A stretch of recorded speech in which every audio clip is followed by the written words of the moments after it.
안녕하세요 여러분. 오늘의 흥미로운 영상 내용은 니키 헤일리는 도널드 트럼프와 평화를 이루었습니다. 그녀의 지지자들 모두가 평화를 이룬 것은 아닙니다.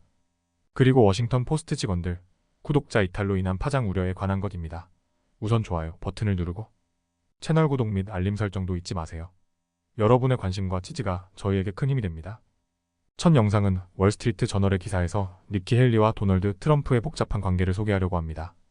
이번 영상에서는 니키 헤일리가 공화당 내당계를 촉구하고 트럼프와의 관계를 어떻게 조율하려고 노력했는지, 또 그녀의 지지자들이 어떤 생각을 가지고 있는지에 대해 알아보겠습니다. 니키 헤일리는 2024년 공화당 대선 예비선거에서 트럼프와 경쟁했지만 결국 그에게 투표할 계획이라고 밝히며 당의 단합을 강조했습니다. 하지만 전 사우스캐롤라이나 주지사였던 그녀의 이런 입장이 모든 지지자들에게 환영받는 것은 아닙니다. 특히 교회 지역에 사는 많은 공화당 지지자들은 헤일리의 의견과 다르게 트럼프에 대한 반감을 드러내고 있습니다. 헤일리는 트럼프와 함께 선거운동을 하고자 했지만 전 대통령은 그녀의 제안을 받아들이지 않았습니다. 트럼프는 그녀의 출마를 계속해서 무시하며 예비선거에서 헤일리를 지지했던 온건파와 무소속 유권자들을 끌어들이는 노력도 하지 않고 있습니다. 교회 지역에 거주하는 헤일리 지지자들은 특히 복잡한 감정을 드러내고 있습니다. 필라델피아 교회에 사는 IT 노동자 버나드 맥고리는 헤일리가 아닌 트럼프에게 투표해야 하나? 라는 고민에 빠져 있습니다. 또 피닉스 교회에 사는 주부 애니 루이스는 트럼프의 분열적인 정치 방식에 반대하며 해리스에게 투표할 계획이라고 밝힙니다. 해리스는 헤일리 지지자들을 대상으로 집중적인 유세를 벌이고 있습니다. 피버PAC라는 정치행동위원회는 약 400만 달러를 들여 주요 경합주인 위스콘신, 미시간, 펜실베이니아의 교회 공화당 유권자들을 타겟으로 디지털 광고를 진행하고 있습니다. 이 위원회는 해리스 지지하는 헤일리 유권자들이라는 단체를 통해 해리스 지지를 유도하고 있지만 헤일리는 자신의 이름을 사용하지 말 것을 요청한 상태입니다. 헤일리는 트럼프가 여성 유권자들에게 더 좋은 인식을 주기 위해 노력해야 한다고 촉구했습니다. 트럼프가 뉴욕 메디슨 스퀘어 가든에서 해리스에 대해 언급한 일부 발언이 여성 유권자들에게 부정적인 반응을 일으킬 수 있다고 지적했죠. 그녀는 이러한 발언이 트럼프의 스타일을 우려하는 사람들에게도 반감을 줄 수 있다고 강조했습니다. 헤일리는 자신의 지지를 성격이 아닌 정책을 기준으로 한다고 말하며 트럼프를 지지할 것을 밝혔습니다. 그러나 그녀는 트럼프의 과거 비판을 잊지 않았다고 덧붙이며 둘 사이에 신랄했던 경쟁을 회상했습니다. 트럼프는 그녀를 세뇌라고 부르며 인신공격을 했고 헤일리는 이에 대해 계속해서 비판을 받고 있습니다. 마지막으로 헤일리를 지지했던 일부 유권자들은 결국 해리스 쪽으로 마음을 돌렸습니다. 뉴햄프셔의 한 은퇴한 공화당원은 트럼프에 대한 두려움을 드러내며 해리스에게 투표하는 것이 더 나은 선택일 수 있다고 언급했습니다. 오늘의 영상에서는 이렇게 니키 헤일리와 도널드 트럼프의 관계와 그녀의 지지자들이 느끼는 다양한 감정에 대해 알아보았습니다. 앞으로의 선거에서 이들의 갈등이 어떤 결과를 낳을지 지켜봐야겠죠. 다음 영상은 월스트리트 저널의 워싱턴 포스트 관련 기사를 바탕으로 워싱턴 포스트의 결정이 구독자와 뉴스룸에 미친 영향을 설명하려 합니다.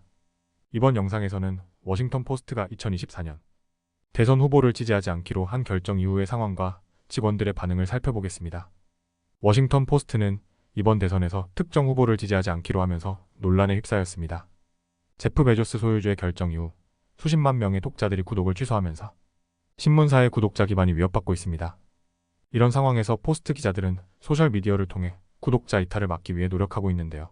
특히 해시태그 Why I Subscribe라는 해시태그를 사용해 워싱턴 포스트 저널리즘의 가치를 강조하고 있습니다. 이번 결정으로 인해 일부 직원들은 신문사의 실존적 위기를 우려하고 있습니다. 워싱턴 포스트 임시 편집장 매트 머레이는 직원들에게 구독자 수는 당분간 불안정할 것이라고 전했지만 구체적인 대응책에 대해선 명확히 설명하지 않았습니다. 이로 인해 기자들은 구독 감소가 결국 인력 감축으로 이어질 수 있다는 두려움을 느끼고 있는 상황입니다. 베조스는 최근 칼럼을 통해 이번 결정을 옹호하며 특정 후보 지지가 독자들에게 편견으로 인식될 가능성이 있음을 경고했습니다. 그는 워싱턴 포스트가 독자 신뢰 회복에 기여할 수 있다고 강조했지만 많은 직원들은 구독자 감소가 신문사의 평판과 수익성에 큰 타격을 줄 것을 우려하고 있습니다. 독자들은 손쉽게 온라인으로 구독을 취소할 수 있는데 이로 인해 최근 며칠 동안 고객지원센터의 전화량이 폭증했습니다. 포스트는 전화 대기 시간이 길어지면서 독자들이 불편을 겪고 있으며 독자들이 신문사로부터보다 투명한 대응을 요구하는 상황입니다. 매트 머레이는 기자들에게 높은 저널리즘 기준을 유지하면서도 독자들이 관심을 가질 수 있는 차별화된 보도를 강화할 필요가 있다고 조언했습니다. 워싱턴 포스트가 짧은 기사보다는 깊이 있는 보도를 통해 독자들에게 더 큰 가치를 제공하려는 방침을 밝힌 것입니다. 이와 같은 구독자 이탈 사태를 해결하기 위해 포스트는 구독자와의 관계를 회복하는 방안을 마련해야 할 것으로 보입니다. 전 디지털 미디어 전략 전문가 제러미 길버트는 베조스의 결정이 뉴스 산업의 어려움과 연결되며 억만장자 소유자가 언론 산업의 구세주가 될 수 없음을 보여주는 사례라고 분석했습니다. 오늘은 이렇게 워싱턴 포스트의 대선 후보 비지지 결정과 그에 따른 여파, 그리고 기자들의 반응을 살펴보았습니다. 앞으로 워싱턴 포스트가 어떻게 이 위기를 극복할지 지켜보아야겠죠. 오늘은 여기까지입니다. 다음 영상에서 더 유익하고 흥미로운 내용으로 찾아뵙겠습니다. 이 영상은 투자 의견이 아닙니다. 매우 고맙습니다.